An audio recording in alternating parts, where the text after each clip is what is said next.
सार्थ श्री दासबोध दशक 5वा समास 8वा मुमुक्षु लक्षण श्रीराम संसार मदाचे निगुणे नानाहिने कुलक्षणे जयाचे निमुखावलोकने दोषची लागे ऐसा प्राणी जो का बद्ध संसारी वर्तता बद्ध ता तयास प्राप्त झाला खेद कालांतरी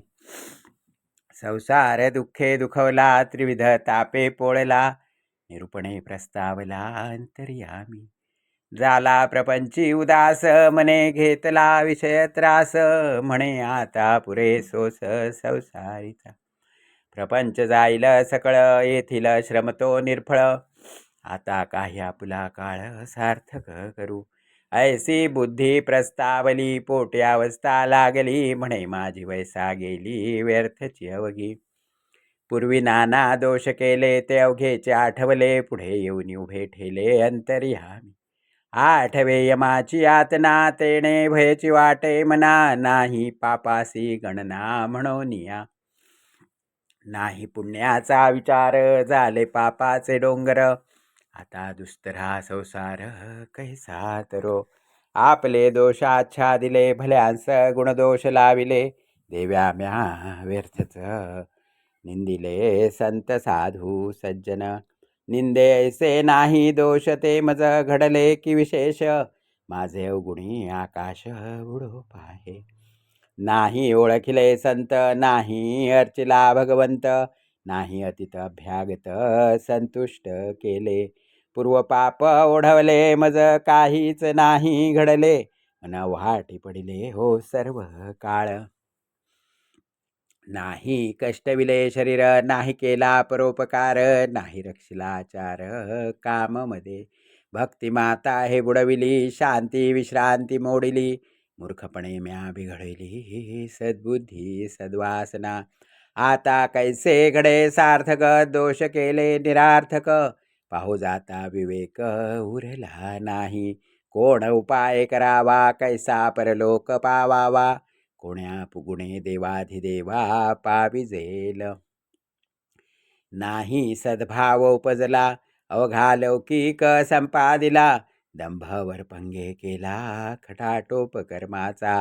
कीर्तन केले पोटासाठी देव मांडिले हाटवटी आहा देवा बुद्धी खोटी माझी मीच जाणे पोटी धरुणी अभिमान शब्दी बोले निराभिमान अंतरी वांछुनिया धन ध्यानस्थ झालो व्युत्पत्तीने लोक भोंदिले पोटासाठी संत निंदिले माझे पोटी दोष भरले नाना प्रकारींचे सत्यतेची उच्छेदिले मिथ्यतेची प्रतिपादले ऐसे नाना कर्म केले उदरभरणा कारणे ऐसा पोटी प्रस्तावला विवेके पालटला तोची मुमुक्षु बोलिला ग्रंथांतरी पुण्य मार्ग पोटी धरी सत्संगाची वांछा करी विरक्त झाला संसारी या नाव मुमुक्ष गेले राजे चक्रवर्ती माझे वैभव ते किती म्हणे धरू सत्संगती या नाव मुमुक्ष आपुले अवघड देखे विरक्ती बळे ओळखे आपणची निंदी दुःखे या नाव मुमुक्ष म्हणे मी काय अनोपकारी म्हणे मी काय दंभधारी म्हणे मी काय अनाचारी या नाव मुमुक्ष म्हणे मी पतित चांडाळ म्हणे मी दुराचारी खळ म्हणे मी पापी केवळ या नाव मुमुक्ष म्हणे मी अभक्त दुर्जन म्हणे मी हिनाहुनी हिन म्हणे मी जन्मलो पाषाण या नाव मुमुक्ष म्हणे मी दुराभिमानी म्हणे मी तपिळ जनी म्हणे मी नाना व्यसनी या नाव मुमुक्ष म्हणे मी आळसी अंगचोर म्हणे मी कपटी कातर म्हणे मी मूर्ख विचार या नाव मुमुक्ष म्हणे मी निकामी वाचाळ म्हणे मी पाषांडी तोंडाळ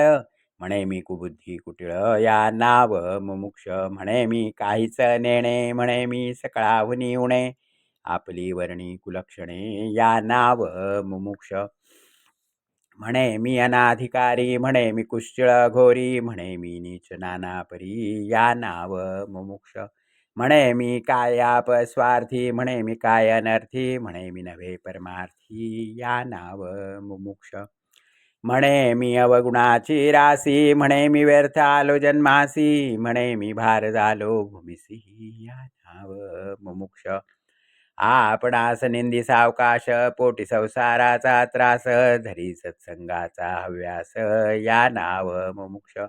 तीर्थे धुंडाळिली, शमदमादी साधने केली, नाना ग्रंथांतरे पाहिली शोधुनी. तेणे नवे समाधान, वाटे अवघाच अनुमान, म्हणे रिघो संतांस शरण.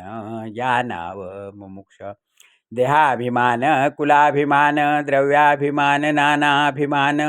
सांडुनी संत चरणी अनन्य. या नाव मुमुक्ष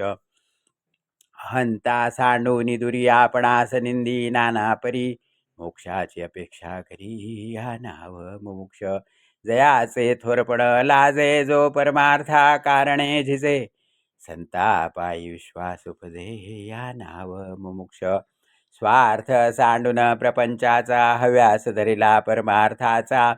अंकित होईन सज्जनाचा, म्हणे तो मुमुक्ष. ऐसा मुमुक्ष जाणिजे, संकेत चिन्हे ओळखिजे, पुढे श्रुती अवधान दीजे, साधक लक्षणी. इति श्री दासबोधे गुरुशिष्य संवादे, मुमुक्षु लक्षण नाम समास 8वा. श्रीराम श्रीराम श्रीराम.